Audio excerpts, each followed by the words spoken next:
नमस्कार, मैं विश्वास राय स्वागत करता हूं आपका टारगेट विद विश्वास राय चैनल में। और आज का जो हमने टॉपिक चुना है वो आधुनिक भारत के इतिहास में CR फार्मूला, सी राजगोपालाचारी फार्मूला 1944 है। आप जानते हैं कि यूपीपीएससी में एक बार क्वेश्चन पूछ लिया था कि CR फार्मूला निर्धारित है, उसमें दो नाम दे दिए थे, CR दास यानी चित्तरंजन दास का और CR यानी चक्रवर्ती सी राजगोपालाचारी का। और वहां पे कंफ्यूजन की एक स्थिति पैदा हो गई जिनको कंफर्म नहीं था। तो याद रखिएगा जो फार्मूला आया था CR फार्मूला भी हम इसे कहते हैं, CR फार्मूला भी कहते हैं 1944। CR फार्मूला 1944 यानी सी राजगोपालाचारी फार्मूला 1944। थोड़ा सा हम बैक में जाएंगे। बैक में हमें कांग्रेस और मुस्लिम लीग के बीच जाना होगा, क्योंकि जो CR फार्मूला आया था वो यकीनन कांग्रेस और मुस्लिम लीग के बीच संबंध को बढ़ावा देने के लिए ही आया था। गांधी जी ने इसको अपना पूरा समर्थन दिया था, जबकि कुछ हिंदूवादी संगठनों ने, जैसे हमारे वीर सावरकर ने, इसे इग्नोर किया था, यानी इसे तिरस्कृत किया था। यानी कहने का अर्थ यह है कि वो इसे मानने के लिए तैयार नहीं थे। 1916 में मुस्लिम लीग और कांग्रेस के बीच समझौता हुआ, इसे आप लखनऊ समझौता भी कहते हैं। बहुत आगे टर्म आया। 1935 का एक भारत सरकार अधिनियम बना। 1935 के भारत सरकार अधिनियम में प्रांतीय स्वायत्तता प्रदान की गई। 1937 में पहली बार प्रांतीय चुनाव हुए।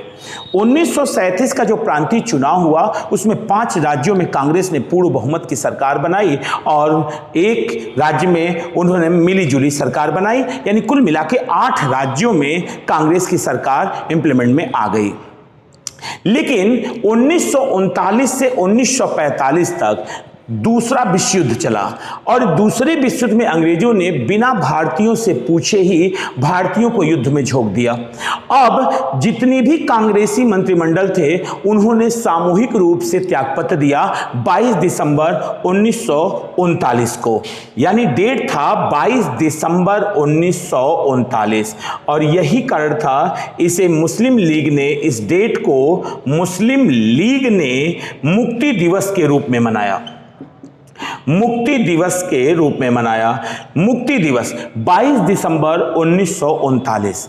22 दिसंबर 1939 को मुक्ति दिवस के रूप में मनाया। क्वेश्चन कई बार पूछता है कि मुक्ति दिवस कब मनाया गया। 22 दिसंबर 1939 किसके द्वारा मनाया गया? मुस्लिम लीग के द्वारा मनाया गया। और क्यों मनाया गया? क्योंकि इसी दिन कांग्रेसी मंत्रिमंडल ने सामूहिक रूप से त्यागपत्र दिया था।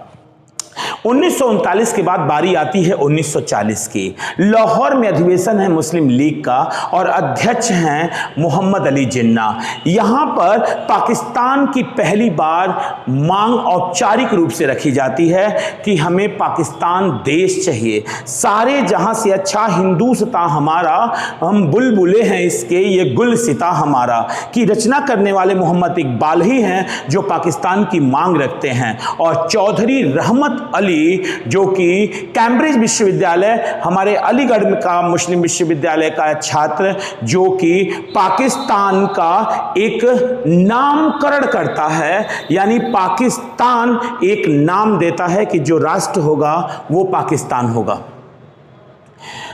वो राष्ट्र पाकिस्तान होगा। 23 मार्च 1943 को पाकिस्तान दिवस मनाया जाता है मुस्लिम लीग के द्वारा। और जब कांग्रेस और मुस्लिम लीग के बीच खाई बढ़ने लगती है तब लगता है कि भारत पृथक ही हो जाएगा। उसी समय ये दायित्व निभाते हैं सी राजगोपालाचारी और ये अपना फार्मूला देते हैं 1944, जिसे हम CR फार्मूला कहते हैं। ये प्रस्तुत उन्होंने ये फार्मूला 10 जुलाई 1944 को उन्होंने प्रस्तुत किया और महात्मा गांधी ने इसका समर्थन किया। उद्देश्य था कांग्रेस एवं मुस्लिम लीग के मध्य संबंध को बढ़ाना था। विशेषताएं क्या थी इसकी? यानी इस सी राजगोपालाचारी फार्मूला में कहा क्या गया था? केवल कहा गया था कि मुस्लिम लीग भारतीय स्वतंत्रता की मांग का समर्थन करेगी। मुस्लिम लीग भारतीय स्वतंत्रता की मांग का समर्थन करेगी। प्रांत में जो अस्थायी सरकारें हैं उनका, वो कांग्रेस को स्थापना के कार्य में मुस्लिम लीग कांग्रेस की सहायता करेगी। अस्थायी सरकारों की बात की गई थी। जो अस्थायी सरकारें हैं उसमें मुस्लिम लीग जो मुक्ति दिवस मना रही थी उससे कहा गया सी राजगोपालाचारी फार्मूला में कि वो कांग्रेस की सहायता करे। जब तक भारत पृथक नहीं हो जाता, केंद्र वाणिज्य और अन्य महत्वपूर्ण संस्थानों में समझौते के आधार पर हम चलाएंगे। सर्वेक्षण के द्वारा ही हम मुसलमान भारत से पृथक होना चाहते हैं या नहीं होना चाहते, इनकी मांग को देखा जाएगा कि भारत मुसलमान चाहते क्या हैं। हाँ, अलग बात है, मोहम्मद अली जिन्ना इससे संतुष्ट नहीं थे।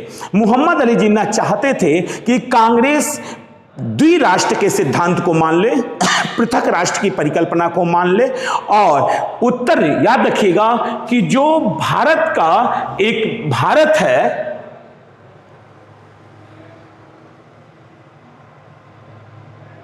यानी वो चाहते थे कि यहां और यहां केवल और केवल मुसलमानों को ही मत देने का अधिकार दिया जाए कि वो भारत से पृथक होना चाहते हैं या नहीं चाहते। यानी अगर हम यहां देखें तो आप यही कहेंगे कि ईस्ट, वेस्ट, नॉर्थ और साउथ, यानी उत्तर पश्चिम, उत्तर पश्चिम के बाद उत्तर पूर्व, यानी जो ये दो स्थितियां हैं, यहां पर केवल मुसलमानों को हक दिया जाए कि मतदान यदि हो, सर्वेक्षण हो, तो केवल मुसलमानों का मतदान करने का अधिकार दिया जाए कि वो भारत में रहना चाहते हैं या नहीं रहना चाहते हैं। बार बार कांग्रेस कहती रही कि जो ही द्वितीय विश्व युद्ध समाप्त होगा हम इस पर सर्वेक्षण कराएंगे, जबकि हिंदुवादी संगठन वीर सावरकर ने इसको नकार दिया सी राजगोपालाचारी फार्मूला को, और इस तरह से सी राजगोपालाचारी फार्मूला एक तरह से निरर्थक ही साबित हुआ और भारत दो राष्ट्रों में 15 अगस्त 1947 को दो राष्ट्रों में बंट गया। भारतीय स्वतंत्रता अधिनियम 1947 के तहत माउंटबेटन योजना 3 जून को आई थी, जिसे आप बाल्कन प्लान कहते हैं, और भारत द्विराष्ट्र में बट गया और सी राजगोपालाचारी फार्मूला का कोई अर्थ नहीं निकला। तो ये रहा आपका सी राजगोपालाचारी फार्मूला। फिर अगले वीडियो में हम दूसरे टॉपिक के साथ मिलेंगे। बहुत बहुत धन्यवाद।